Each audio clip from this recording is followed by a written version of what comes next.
আচ্ছা, আসসালামু আলাইকুম। ওয়ালাইকুম সালাম। বাজে বাগুনের ভাই আপনার নাকি? জি আমার। তো বাগুন লাগানোর আগে কি কি এখানে জমিতে দিয়েছিলেন? দিছি আত্মের সালফার দিছি, ফসফেট, ইউরিয়া, পটাশ, তার পুরাডান, তারপরে বরুণ, সেবাগ্রিন, 55 ইসি সার, 20। এগুলো সব মিক্সার করে দেওয়ার পরে বাগুন লাগাইছেন? জি। বাগুনের আগে জমিতে কি কি ফসল ছিল? আগে ছিল পেঁয়াজ।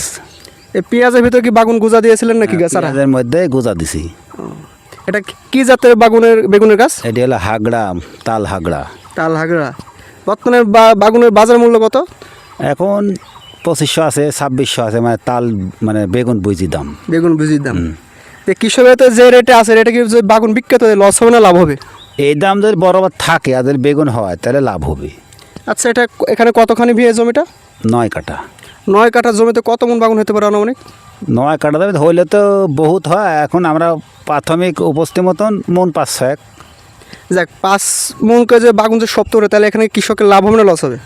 লাভ হবে। মানে 5 মনের উপরে উঠলে গেন লাভ হবে, তাছাড়া লসে থাকবেন কৃষকেরা। লসেই থাকে। আর দামটার বিষয়ে? দাম 2500 ধরেন। তাহলে গেন লাভ হবে কৃষকের। এই যে সার বর্তমানে এখন কি কি সার দিচ্ছেন এই জমিতে? সার এখন দিচ্ছে আপনার ফসফেট, জিপ সার, আর আপনার বোরন, আর এই বোরন, জিপ সার, আর হলো 55 আর সেবাগ্রিন। এটা দিলে কি কি হবে জমিতে? আপনার শক্তি হবে, ফলমূল বেশি আসবে। এই কারণে দিচ্ছেন? জি। ঠিক আছে।